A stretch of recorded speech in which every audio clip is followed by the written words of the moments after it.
would like to welcome everyone here to the Canada Fetal Alcohol Spectrum Disorder Research Network webinar to present the Sterling Clarren Research Award for 2022. And we get to hear about the winning research projects from the award winners. My name is Dr. Jacqueline Pye. I am the Senior Research Lead for Canada FASD Research Network.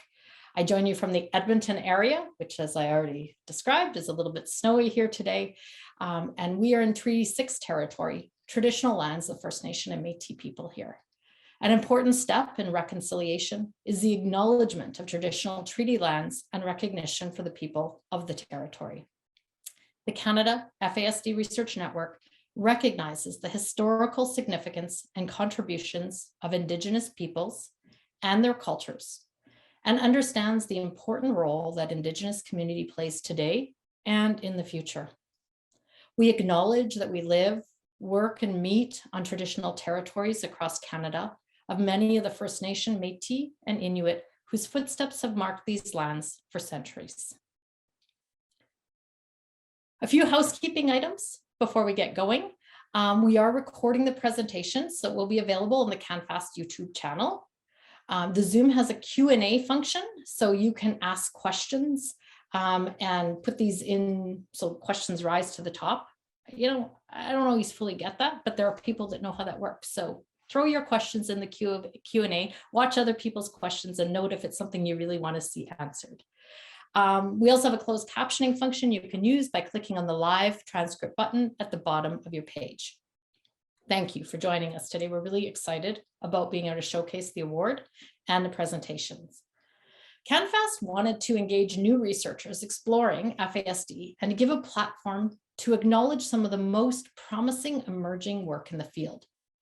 The board of directors set up a research award and chose to name this award after the first Canada FASD CEO and scientific director, Dr. Sterling Clarren, a name I'm sure many of you are very familiar with.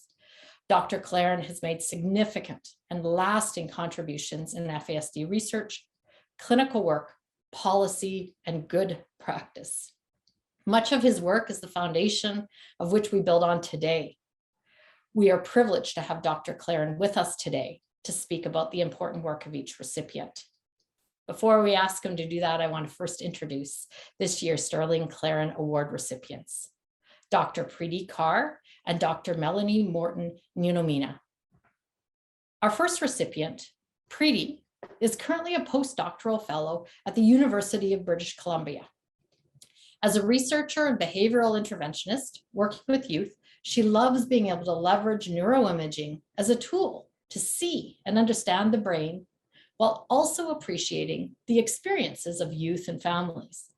She strongly values community partnership and research to facilitate knowledge transition. I'm so excited, Preeti, to see what you have to share today. But first, I want to pass it off to Dr. Clarren to say a few words.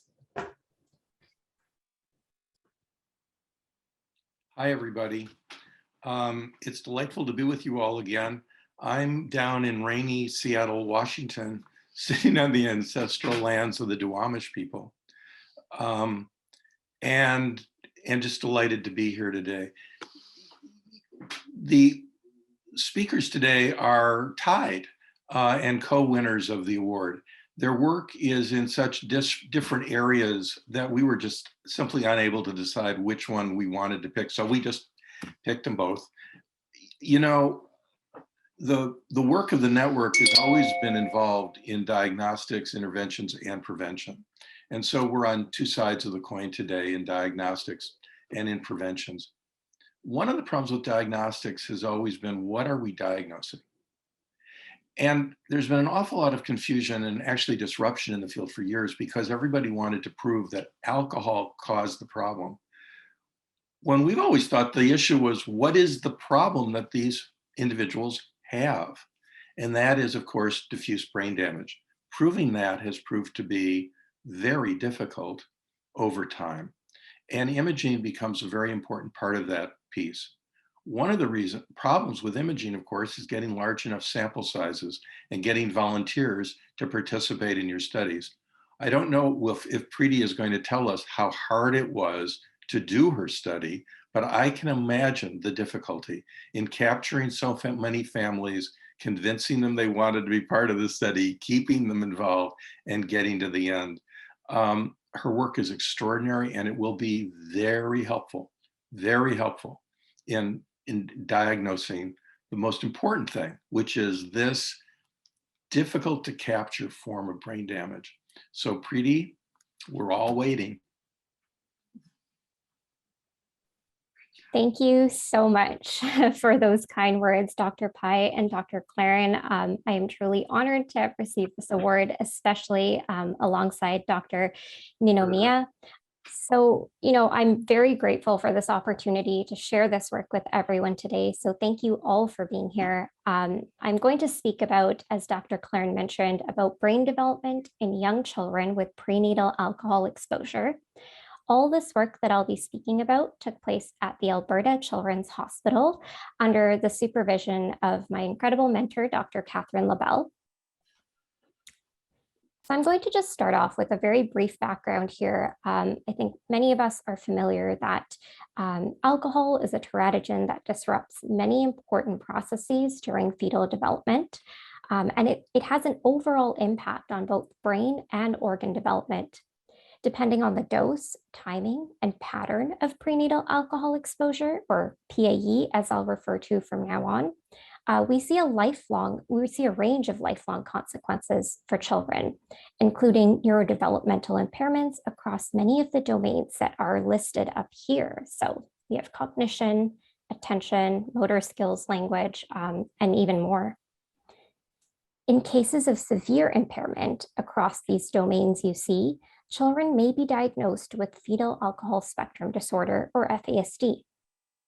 In our lab in particular, what we focus on is understanding this bubble right here, how changes to neuroanatomy, neurophysiology, so essentially changes to the brain, may lead to impairments in all the other domains listed here.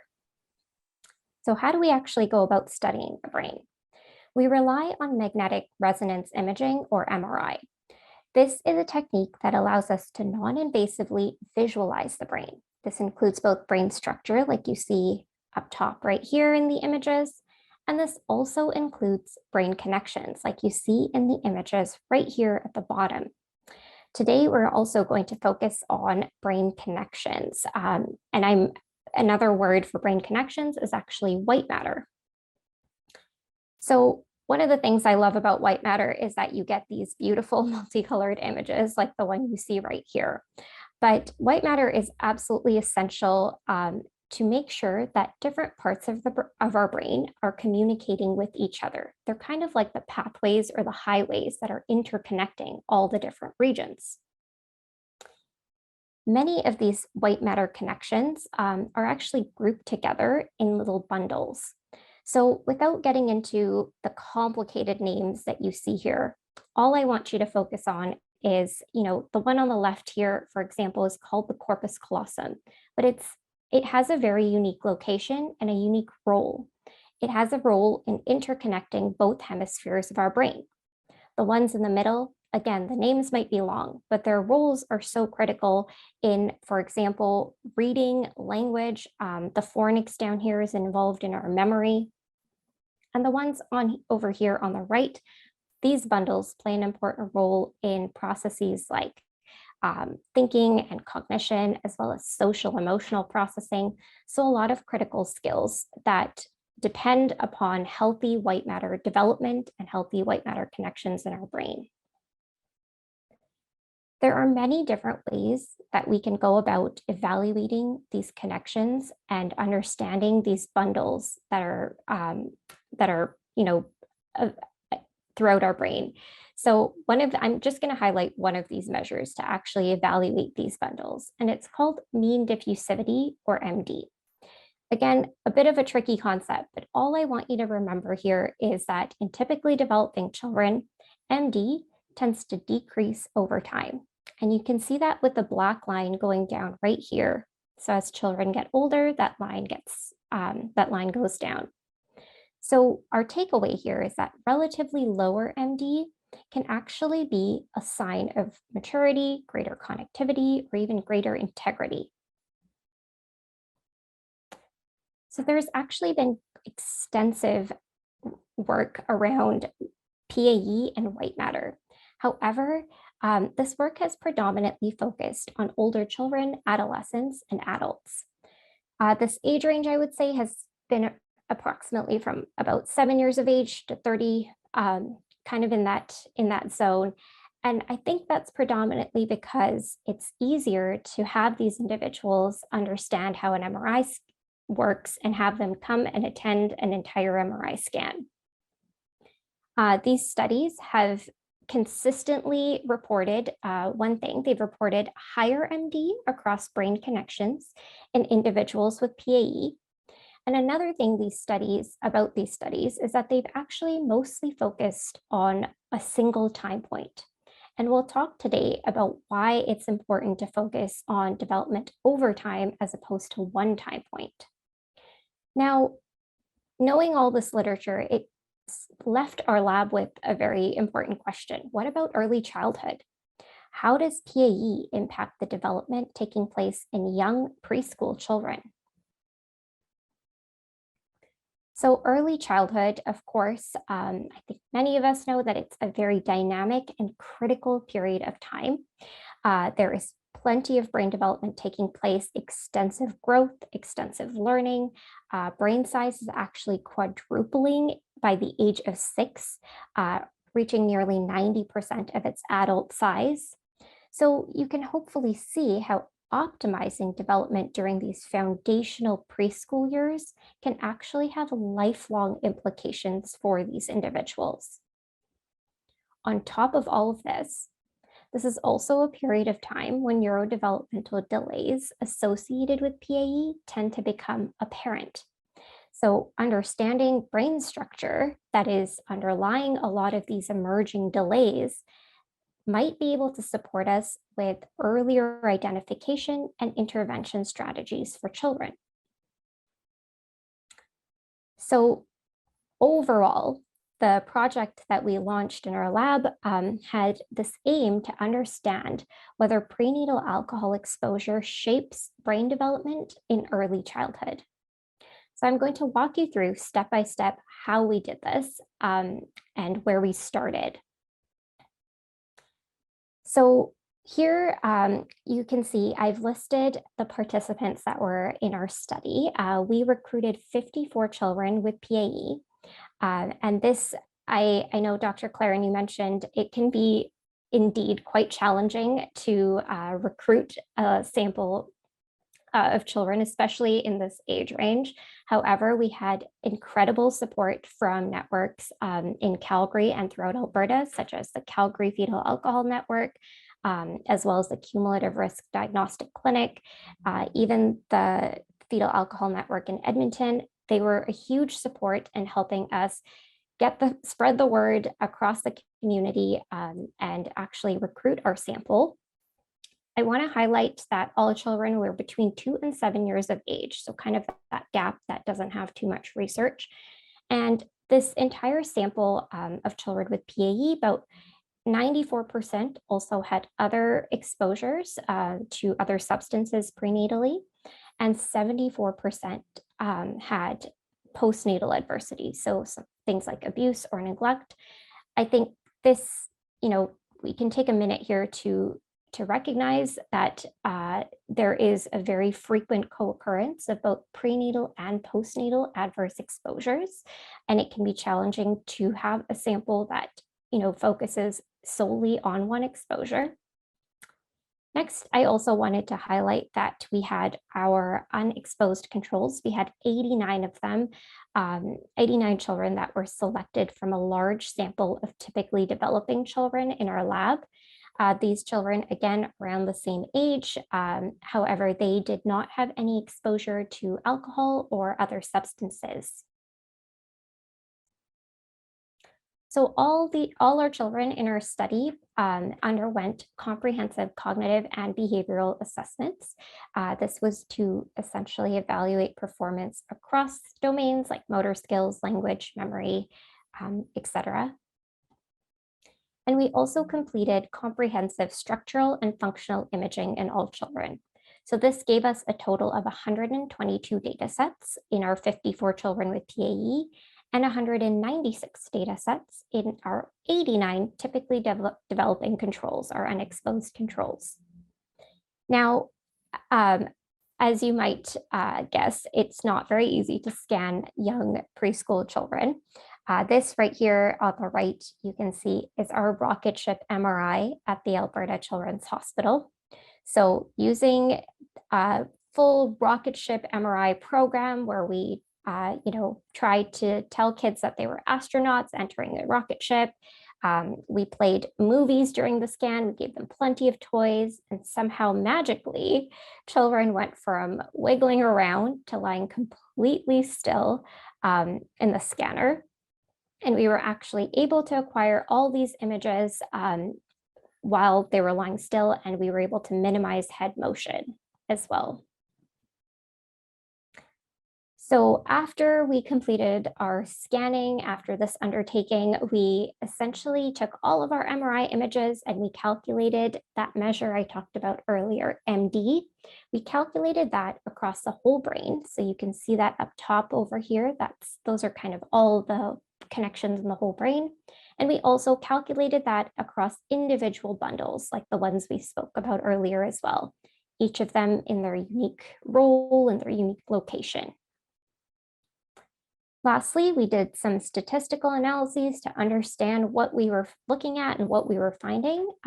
Essentially, we compared groups, we compared children with PAE to controls, and we accounted for age and sex in all of our analyses. So the first question we had here to answer with our data is white matter what are the white matter differences at a single time point? So we wanted to compare that between children with PAE and unexposed controls. So this is a bit of a complex plot that I'll walk you through, and I'll summarize with some words as well. Along here, along this vertical y-axis, we have our MD values telling us about our white matter. Along the x-axis, the horizontal one down here, we have our white matter bundles, each of the different ones, both left and the right ones. In purple, we have our children with PAE, and blue, our controls. And what we see here, the only significant results we really had here were in the left and right uncinate fasciculus. I know these names are just so complex, but essentially this bundle plays a very important role in social emotional processing, language, and thinking. And what we found was that, as you can see, children with PAE had lower MD, and children with unexposed controls, had higher MD. So overall, what we found was that indeed young children with PAE had white matter alterations in these frontal connections of the brain. But if you recall, previous studies had consistently reported, in older children, adolescents, they had consistently reported higher MD. So why were our findings the opposite? Why were young children showing lower MD in their white matter connections? Could this potentially have, be a sign of premature brain development in young children with PAE? It kind of left us with this question that we wanted to explore a little bit more. Again, this was the opposite of everything that's done. We were a little bit lost. So we wanted to explore this further by doing a longitudinal study where we could look at brain development over time. So that leads us to our second question. With this entire project, we wanted to compare trajectories of white matter development in young children with PAE and controls.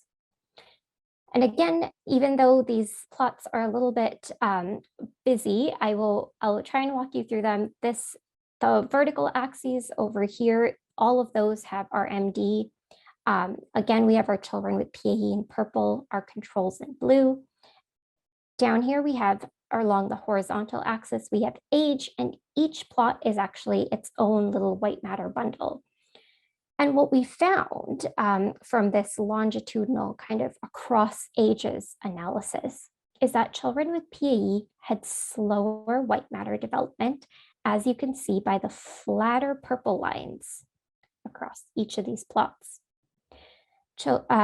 Our unexposed controls, on the other hand, they showed faster development over time, as you can see by the steeper slopes in blue. We can also see how this helped us answer some of our questions. We see that children with PAE started when they were younger with lower MD. Unexposed controls had that higher MD, but later on, as they got older, just like some of the other studies in previous literature have shown, children with PAE end up with higher MD and controls have lower MD. So we see this crossover take place. So we can see how, this development over time gives us a bit of a comprehensive story as opposed to a single time point. I also want to highlight before I move on from this slide that each of these bundles have, again, different roles. The ones down here play a role in language and reading. So we can start to hypothesize that potentially slower development of these brain connections may have implications for language and reading skills for these children.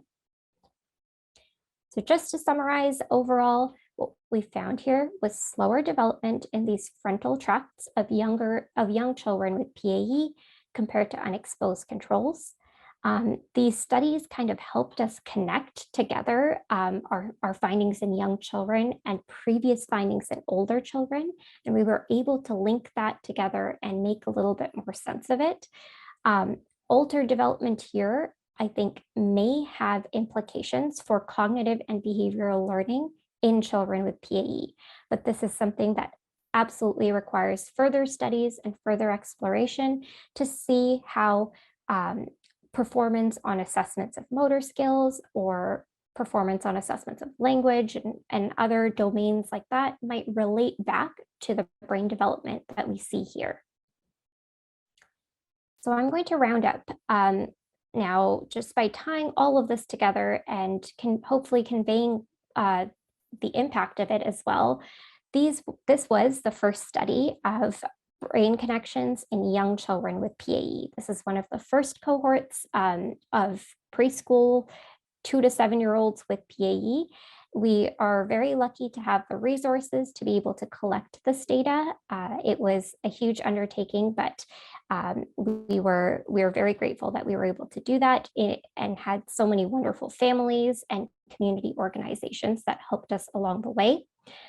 Together, all of these results may have implications for earlier screening, identification, and intervention strategies in the future. So things like creating targeted interventions or potentially using the brain to monitor the therapeutic effects of an intervention. It's also important to note that our sample size and our details around PAE were still limited in the grand scheme of things. We're hoping that future work can have larger samples and potentially be able to gather a few more details around PAE and untangle some of those questions around dose, timing, and pattern of exposure, or potentially disentangle how other exposures like substances or postnatal adversities also play a role in what we see in the brain. As well, we absolutely hope that future work can aim to replicate what we've done and continue to study brain and neurodevelopmental outcomes in young children.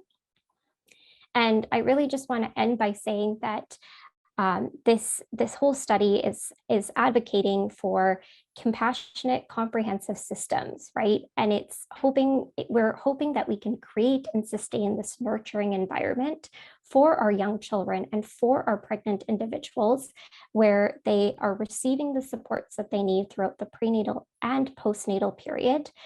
If we are able to empower our pregnant individuals, we can also allow children to reach their full potential.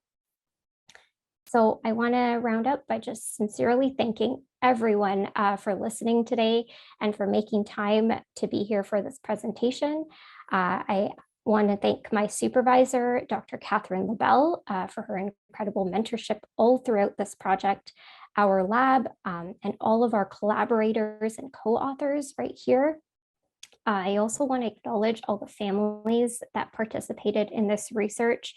This would not be possible without their patience, without their support for what we were doing.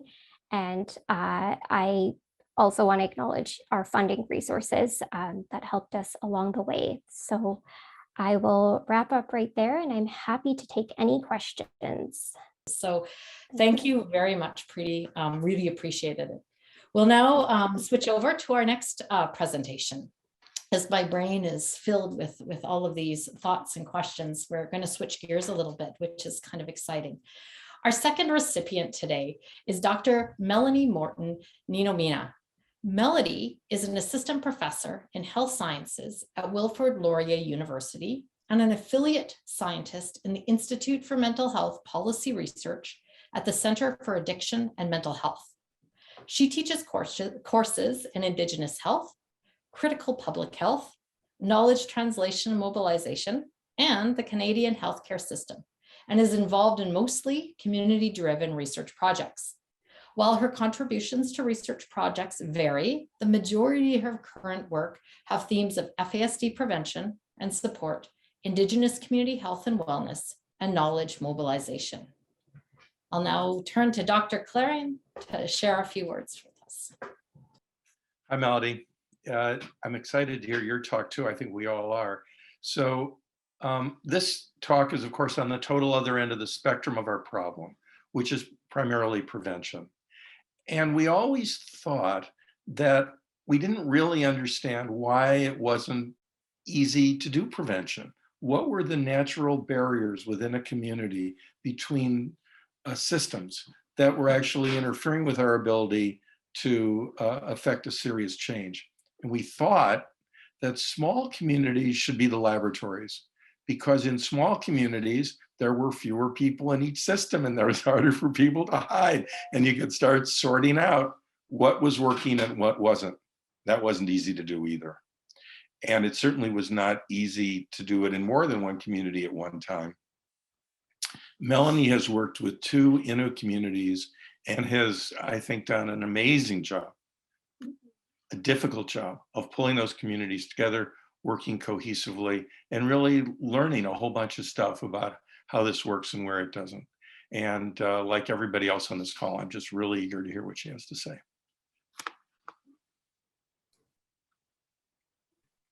I hope it's okay. I'm showing myself. Please do. Take it away, Melody. It's all you.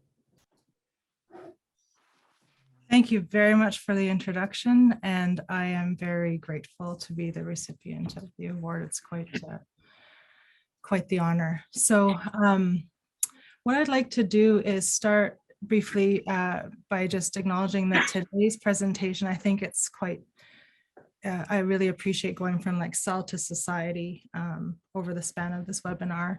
And specifically to say that I am calling in from Kitchener-Waterloo, which is the land of the Anishinaabe, Haudenosaunee, and Neutral peoples.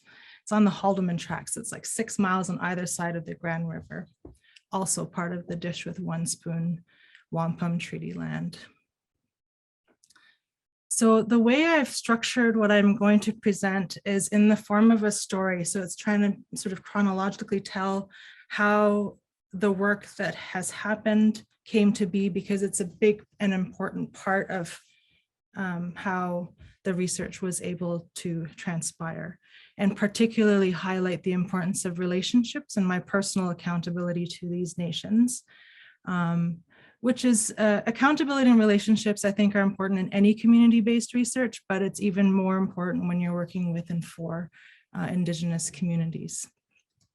So don't mind me, I have 2 screens, so I'm going to be looking at my screen, which I hope you can see now. I want to highlight first and foremost, I'm non-Indigenous, so that is an important detail to share as I move forward. I'm part Japanese, part Swiss Mennonite, born in Canada, but raised in Japan as a youngster. And just what I would like to highlight here is it was around the time before I even considered doing a PhD, where I was doing community-based research around pregnant and parenting women and girls that were coming out and aging out of care. children who were placed in emergency care placements at the time in Newfoundland and Labrador, and a lot of hotel staffed arrangements, housing insecurity, and transition planning for women who are transitioning out of prison and being reintegrated into community. And in all of those projects, the topic of FASD, while it was not the focus nor the primary intent of the research, kept coming up. I also became a foster parent around this time in my life, and one of our kids was diagnosed with FASD. So suddenly FASD was not only sort of a reoccurring theme in the work that I was doing, it was also something very personal and something I was committed to learning more about because it was highly relevant for the long haul. All of those things led to doing a PhD. I had no intentions of doing a PhD at this point in my life, but I was very keen to do FASD related work, and realizing that there wasn't a lot of funding to support it, I decided I would do my PhD if I could get funding for the project and for my own studies, which ended up happening. So, and brings me to where I am today. And it was during my PhD that, well, maybe I should backtrack. It was knowing that there were communities that wanted to do research together that led to applying to do a PhD. And it was working with the Labrador Innu. So one of my studies during my PhD was already working closely with Innu First Nation, which is, if you know the Labrador geography at all, it's very close to Goose Bay. My relationship with folks in Innu First Nation and Mushwao Innu First Nation, both are First Nation communities in Labrador, grew during the time that I was doing my PhD, and we've continued to work together ever since. And what I'd like to do is explain more of the project today that transpired post-PhD up to the present time. I just want to highlight here that Annie Picard is someone who was intending to be on the call today, but wasn't for unforeseeable circumstances. So she sends her regrets. But it's very important to me that whenever I'm doing research presentations or any kind of presentations that involve work that we've done together with the First Nations community is done in partnership with their knowledge and preferably with like a co-presenting model. But just to say that Annie Picard works for the Innu Roundtable and was a big part of driving this research. So in Shehashit and Natwashish, together the two nations had come up with different working groups to address some priority health and wellness related areas, and FASD was one of them. So the FASD working group was tasked with coming up with an action plan. And I was invited to be part of the meetings that led up to finalizing the action plan. Within the action plan, which had 10 recommendations, one of them, and perhaps the biggest, was around developing an FASD prevention strategy. So that led to myself working with Annie Picard to submit an application to the Health Services Integration Fund, which is, I think, a federal pot of funding that is administered by a number of different levels of government to fund the development of an FASD prevention strategy for both Innu communities. And in terms of how we structured the work that we would do together, we had different stakeholder groups. So we had, what I'm trying to show here, you don't need to be able to read the fine print per se. I'm borrowing from a document that we would have shared as a team here. So we had a core team that you can see my name, you can see Annie Picard's name.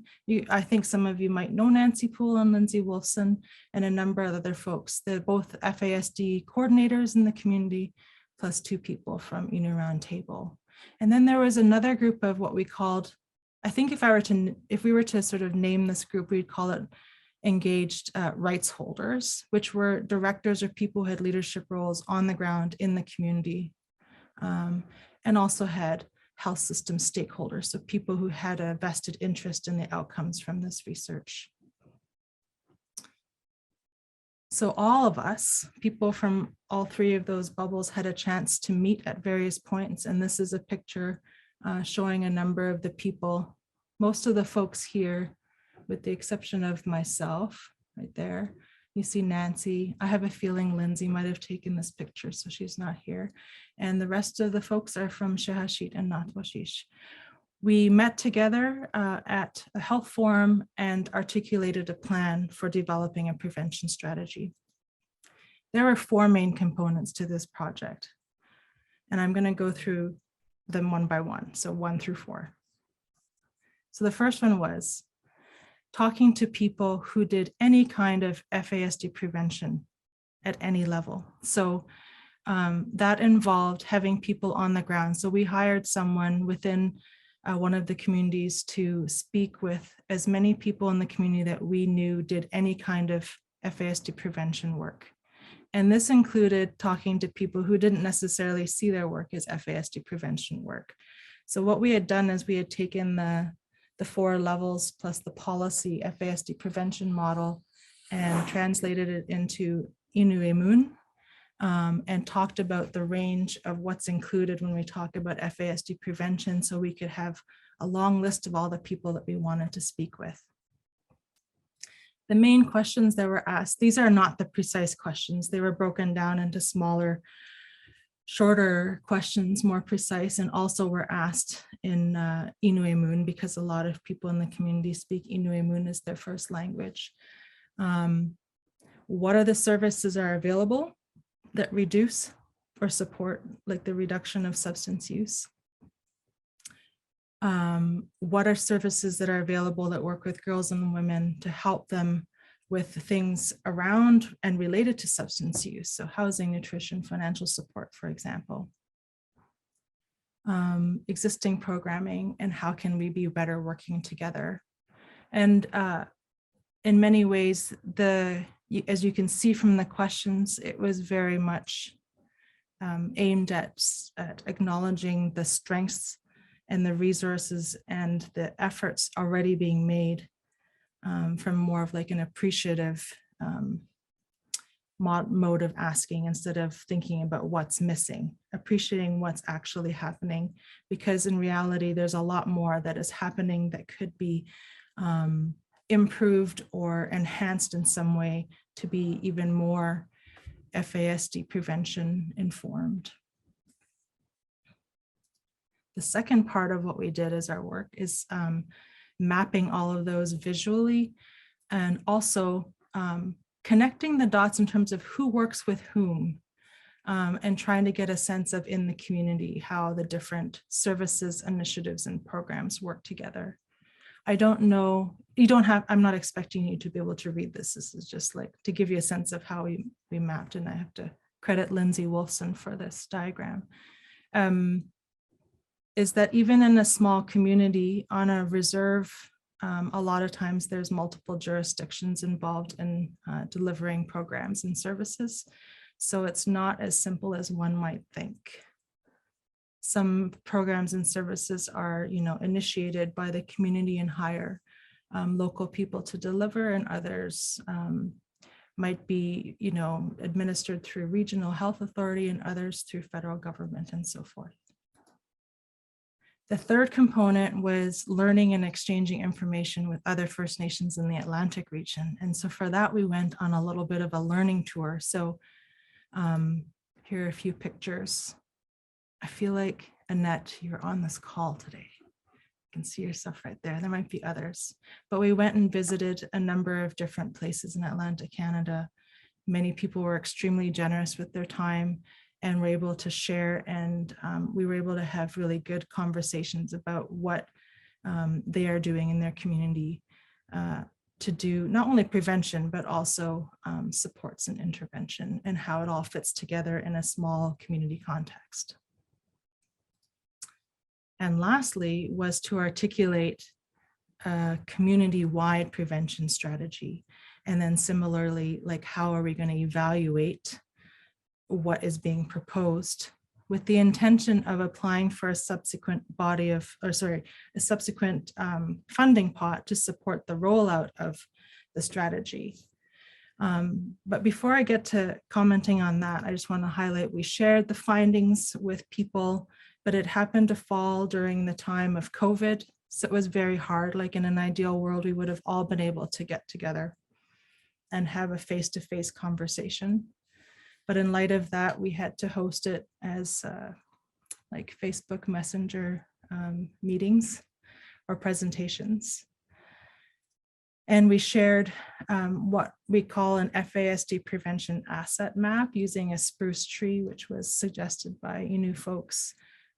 This is not how the final version will look, but this was an earlier iteration of highlighting the different prevention supports and programs that are available in the community represented in this tree in a particular way, but then having a corresponding inventory of places that you can call and description of services available so that it could be widely shared in the community as to where they can go for different types of supports.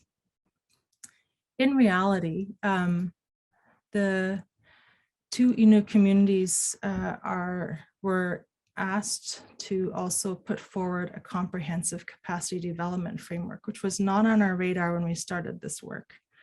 And because it had to articulate a framework over a 5-year period, they've built the FASD strategy into the plan. So we didn't end up applying for another pot of funding to implement and evaluate the plan. Instead, it's built into their working plan. So this is just a picture here of how we tried to fit the FASD prevention work into the way they were constructing their own comprehensive capacity development framework. And the last 2 slides I'm going to share with you is just to give you a snapshot of the findings from talking to people in the community. So in terms of appreciating the things that are working really well, you'll see this in the far left column here under successes. So lots of personal connections, improving graduation rates. There are lots of community supports to reduce substances in small programs here and there. There have been successes in having a support group for men, a trauma-informed support group, and so forth. But then some of the challenges is around language. So a lot of people who deliver programs and services might not speak Innu. There's still stigma and blame. There's not enough human resources and fear of child welfare involvement. But then in terms of opportunities and areas that people thought could really be worked on in the forthcoming years would be mobilizing knowledge and encouraging people to reach out for supports through social media, really financially supporting land-based and culture-based activities that include elders and baby showers, and having more face-to-face meetings, integration into the school, having case conferencing to build more of a wraparound approach to people, families, and individuals, and having more visual things such as posters in Innu posted in places throughout the community. So I have one more, but honestly, the differences between Shehashit Innu First Nation and Mushwa Innu First Nation are not vastly different. So I'm going to end here. I wasn't watching the time super closely. I think we appreciate that. And thank you so much for that presentation. It's just been fantastic. And, you know, it's been really an interesting series here with the 2 very different presentations. And I think Sterling said it well when he said, you know, we kind of went from one side to the other, right? In terms of the ways our brains have been stretched and our thinking has been stretched in listening to these 2 presentations.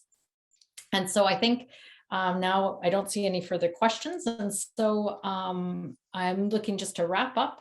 And I just want to say that on behalf of the Canada FASD Research Network, I'd really like to thank both Preeti and Melody for your presentations and congratulate them on your really hard work and just celebrate the fact that I think the field of the FASD research just gets brighter every year as we get to celebrate the new research and innovative thinking that's come along.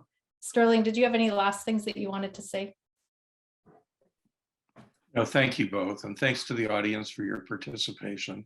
And Melody and Preeti, we're just really, really looking forward to your work for the next 5, 10, 15 years. Good luck. That's right. Stay the course, folks, and Stay the course. And welcome to the world of FASD research. It's exciting to see it growing. So thank you all to the participants, as Sterling indicated. It's just, that is part of our research community is all of the folks who attend here and are curious and interested. Thank you all for being part of it. And I'm sure that there will be some excellent work to watch for, and stay tuned to where these folks go in their future. And that's it. Thank you all. Bye.